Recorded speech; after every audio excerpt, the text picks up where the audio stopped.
I hope you had an amazing day, and if you traded today, were very successful. As always, I'm going to be going over the S&P 500 E-mini futures for Monday, June 16th. Quickly go over my analysis and the trades that I took today. Today's video will be very short, not the craziest day. I only took two trades. Um, Definitely not the most crazy day ever, but it is what it is, and at least it will be a quick video. As always, before I start, shout out to Al Brooks. His course will be down below, and a huge shout out to my mentor, Troy H. Um, I'm just going to go ahead and hop into it. Today started off I think it was a heck of a gap between the weekend and today. I think with tensions receding in the Middle East, the market kind of boomed a little bit. And today it opened up very bullish. So we get an absolute huge bar one of over 11 points.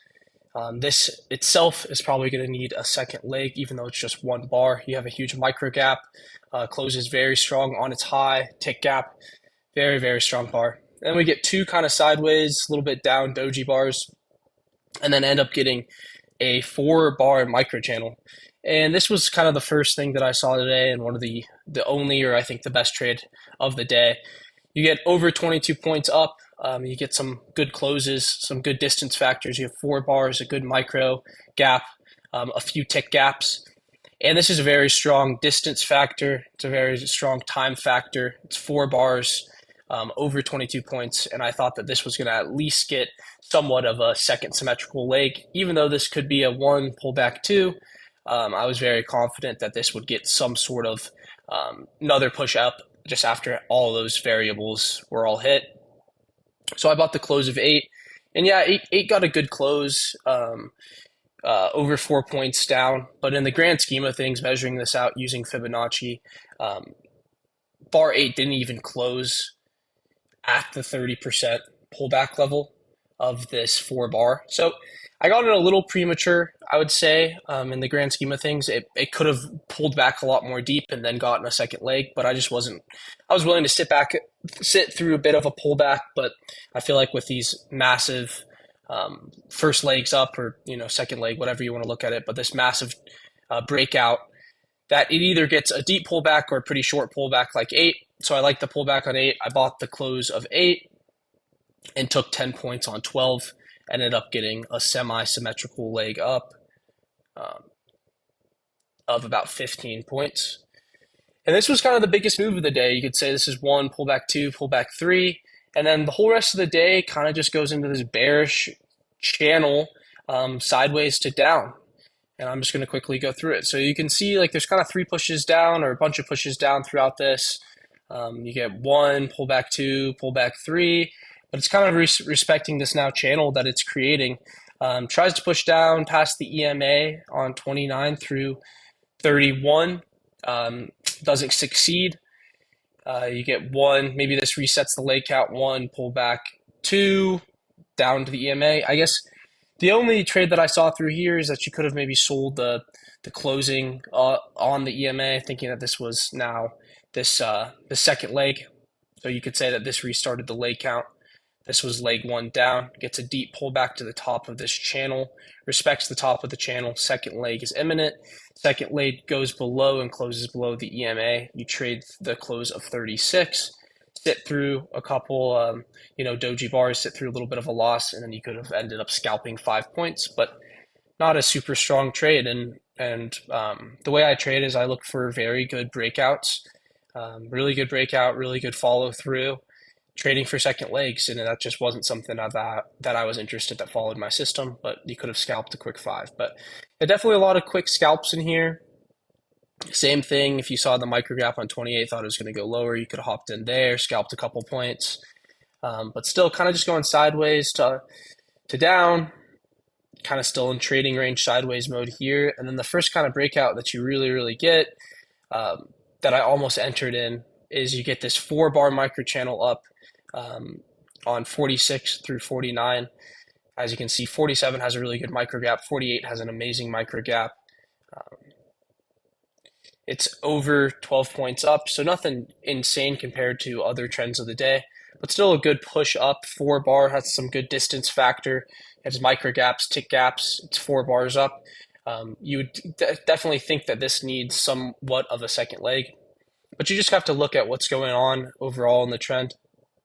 I think it's more likely for this to push out of the channel line, and as I've said, that a lot of times that channel when a bar breaks out of the channel within 5 bars, it will return back to the channel line, and as you can see, within 1, 2, 3, 4, 5-ish bars, um, or you could even say within 3 bars, it got back into this channel.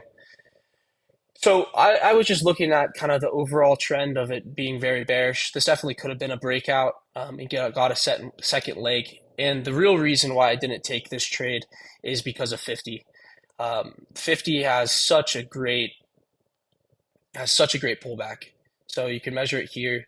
It's about 50% pullback. It closes very, very strong IBS. Big micro gap in here that gets filled by 51. But this is a really strong bar down that hypothetically might need a second leg. So once I saw the close of 50, if I would have seen 4 bar micro channel pullback failure on 50, I would have definitely entered in this expecting a second leg up. But after seeing the great close of 50, I just wasn't interested. It just wasn't a high risk reward probability trade anymore in my eyes. And 50 actually ends up getting a second leg. 50 goes down, pullback failure on 51, and gets a second leg to the bottom of this channel, 52 through 54. And then just more sideways to down action throughout the day. The only second trade that I took is that I thought that this may be a very strong momentum indicator, maybe looking at 51 kind of as a pause of momentum, not really a pullback. And you have 50 through 54, one leg down. That's what it looked like, at least on the 15-minute chart. And I thought this might need a second leg. 55 does get really good pullback.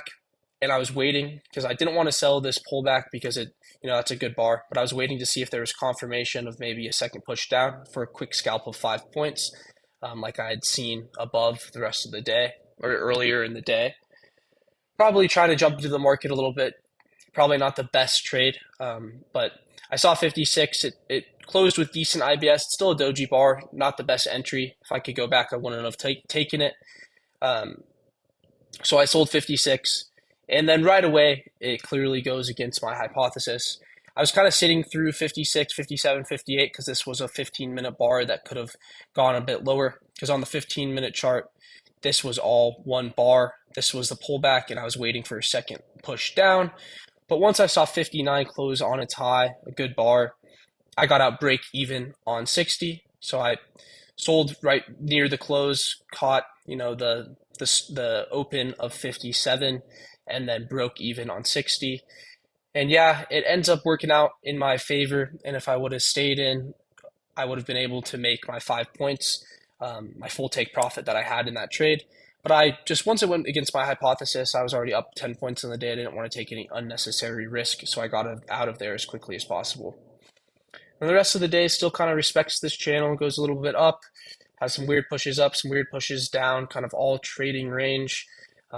No significant breakouts of structure till the very end of the day, and then you get this good breakout, but a lot of doji bars trying to get back into this channel line, and I don't trade the last 30 minutes of the day anyway. So not the most action today. One really good trade to start off the day, and then the rest of the day was kind of trading range sideways to down bear channel.